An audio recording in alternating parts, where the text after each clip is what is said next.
Essa medida de reunir todo mundo para depor em um único dia é uma estratégia para identificar de maneira imediata possíveis contradições nas declarações dos investigados? Bem, boa tarde, Luciana. Boa tarde, Caio. É uma estratégia de investigação absolutamente correta, ou seja, são pessoas que estão soltas, que podem se comunicar, que não tem nenhuma restrição cautelar.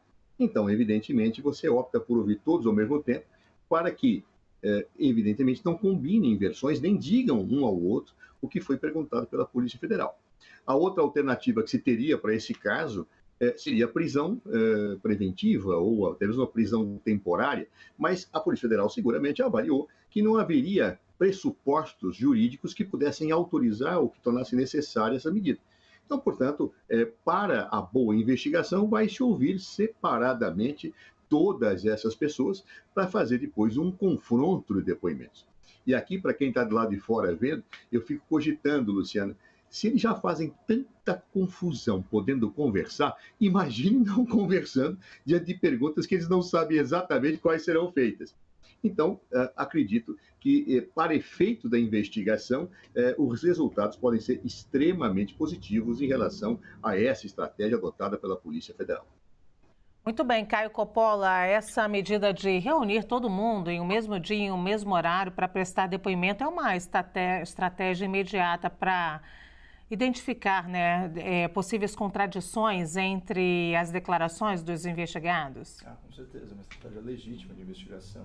Afinal, você de fato, como colocou aí o Zé Eduardo, evita que os depoentes combinem versões, né? Inclusive, foi o mesmo método, né, utilizado no caso daqueles militares que foram coniventes, né, com a invasão de prédios públicos e depredação de patrimônio público no Palácio do Planalto, no caso de 8 de janeiro. Também foi feita aí a oitiva desses militares simultaneamente em ambientes distintos. Então, isso daí até já faz parte dos usos e costumes, né, da fase de investigação da Polícia Federal.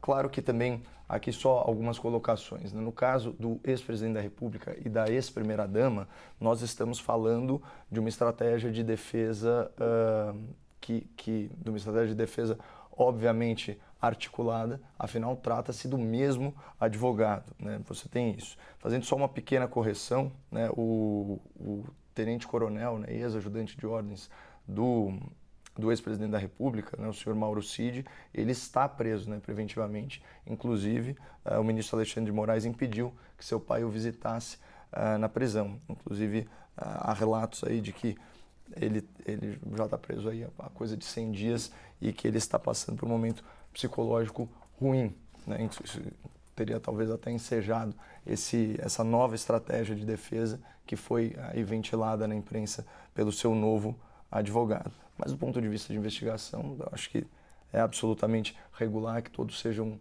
ouvidos simultaneamente e fica muito mais fácil, como você bem apontou, Lu, de identificar contradições, né? Se bem que, nesse caso, há contradições nos depoimentos dos próprios depoentes, né? Então, é um caso em que a verdade parece escapar aí às mãos de todos. Muito bem, só para relembrar aqui, no mesmo dia, Jair Bolsonaro também será ouvido sobre o caso de empresários que discutiram pelo WhatsApp a possibilidade de um golpe de Estado. Conforme apurou a CNN, o número de celular que aparece em conversa suspeita de disseminação de fake news sobre o sistema eleitoral com o empresário Maier Nigre pertence ao ex-presidente Jair Bolsonaro. O ministro Alexandre de Moraes decidiu arquivar a investigação contra 6 empresários por supostamente tramarem golpe de Estado. Moraes, porém, decidiu prorrogar a investigação contra 2 deles, Maier Nigre e Luciano Hang. Então, a pergunta para o Zé Eduardo Cardoso. Você acredita que essas supostas mensagens podem relacionar Bolsonaro aos atos do dia 8 de janeiro, já que essas notícias falsas que teriam sido espalhadas poderiam influenciar os apoiadores do ex-presidente a invadir a esplanada? Bem, Luciana, eu não posso afirmar com segurança e para isso existe a investigação. Agora, todos nós podemos avaliar possibilidades. A possibilidade de que isso tenha ocorrido é enorme, vamos dizer, quase que total, me permitam dizer. Porque realmente eu tenho um grupo de empresários que começa a falar de atos golpistas, um deles, inclusive, incentivando claramente esse processo, o outro fazendo uma série de ponderações, o número do telefone do presidente aparece dialogando, ou seja, estaria falando sobre o quê? Amenidades? Estaria convidando as pessoas para um converscote acadêmico? Não. Então, a possibilidade, e eu não estou falando da certeza, porque certeza exige investigação prévia, mas a possibilidade de que Jair Bolsonaro esteja mantendo esses diálogos é imensa. Aliás, isso também se explica pelo conjunto de outras evidências que aparecem em relação ao ajudante de ordens, aquele que cumpria ordens de Bolsonaro, Mauro Cid, que está preso, como lembrou o Caio, que tinha minutas golpistas, pelo fato do seu ministro da Justiça ter arquivado, muito bem arquivado lá, numa pasta, a minuta de ato golpista. Ou seja, uma série de evidências que parecem muito claras, que convergem por uma possível participação de Jair Bolsonaro, e até incentivo, estimulação a que isto ocorresse, né? Mas vamos aguardar as investigações. Eu acho que a situação de Jair Bolsonaro não é minimamente confortável em nenhum dos fatos, olha que não são poucos, em que ele está sendo investigado. Muito bem, Caio Coppola. Olha, Lu, só retomando para contextualizar um pouco aí o nosso espectador, esse é aquele caso do WhatsApp dos empresários, né, que do ponto de vista jurídico é tão absurdo que a emissora Bandeirantes, né, a rede Bandeirantes de rádio e televisão, publicou um editorial, né, olha, a verdade, no seu telejornal, questionando a sanidade do ministro Alexandre de Moraes, questionando se ele havia enlouquecido e falando que havia um lado lunático nessa história, porque não fazia sentido nenhum, né, aquela decisão, como se confirma agora no tempo. Você vê que a maioria dos empresários daquele grupo é exonerada de qualquer responsabilidade. Até porque, qual que seria o tipo penal em que eles haviam incorrido? Quando a gente pega o artigo mencionado, né, o 323 do Código Eleitoral, ele proíbe qualquer pessoa de divulgar na propaganda eleitoral ou durante o período de campanha, como era o caso, fatos sabidamente inverídicos em relação a partidos políticos ou a candidatos capazes de exercer influência perante o eleitorado. Era esse o caso? Você vai começar a punir pessoas por conversas privadas, por manifestar opiniões, ainda que extremadas, sobre o cenário político nacional? Isso não faz sentido nenhum. Agora, as duas outras figuras que ainda estão aí no polo passivo das investigações, isso certamente deve se dar por conta de enfim, do resultado de outras pescas probatórias e toda a forma aí de ingerência do poder judiciário, né, na liberdade política do cidadão brasileiro, que é o estado das coisas hoje em dia, ou não.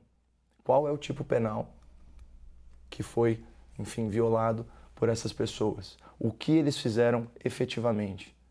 Né? Qual é a ameaça que essas pessoas apresentam ao Estado de Direito? Criticar ou sugerir melhoras ao sistema eletrônico de votação, isso daí não faz nenhum sentido. Havia um empresário lá de uma grande rede de restaurantes de frutos do mar. O que ele ia fazer? Ele ia atacar o prédio do STF, ia treinar seus cozinheiros para ficar arremessando lagostins, camarões e tal, e fazer alguma coisa do tipo? É evidente que não. Né?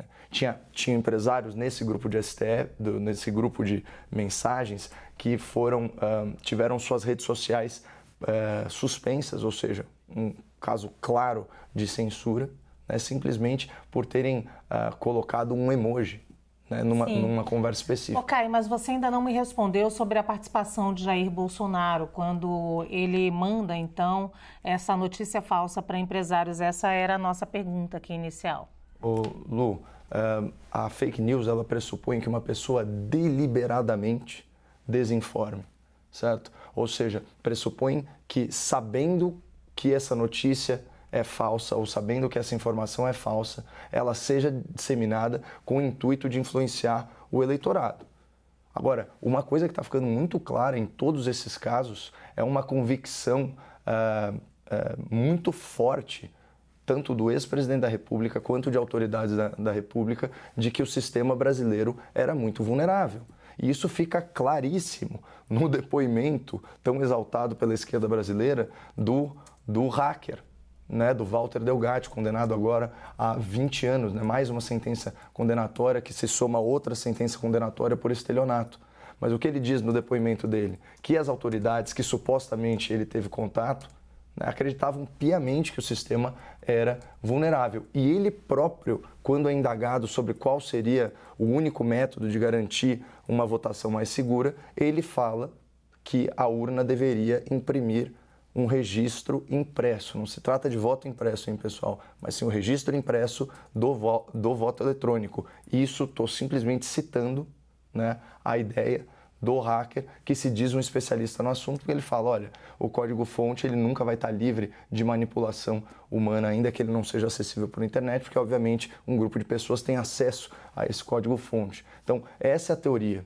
E isso parece ter movido, né, a ação política. E não só do ex-presidente da República, não só, supostamente, desses militares do entorno dele, mas também da maioria do Congresso brasileiro, Lu, né, que era a favor dessa proposta, não a ponto de aprovar uma proposta de emenda à Constituição, mas a ponto de compor uma maioria.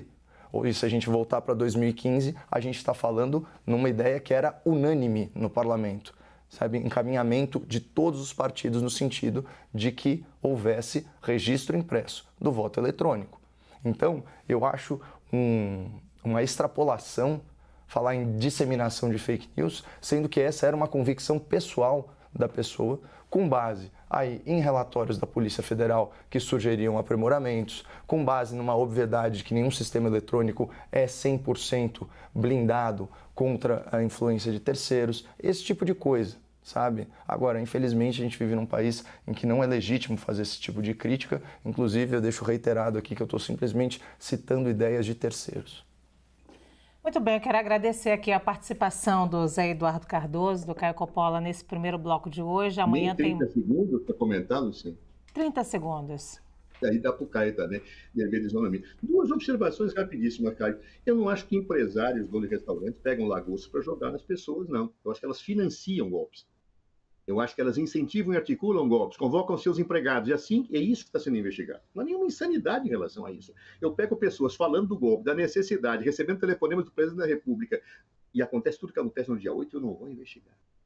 Segundo ponto, a disseminação de fake news ela é objetiva. Se a pessoa acha, por exemplo, que matar bichinhos faz bem para a humanidade, isso não permite que ela divulgue notícias incentivando pessoas que matem bichinhos. Essa é a diferença entre o subjetivo e o objetivo. Muito bem, Caio.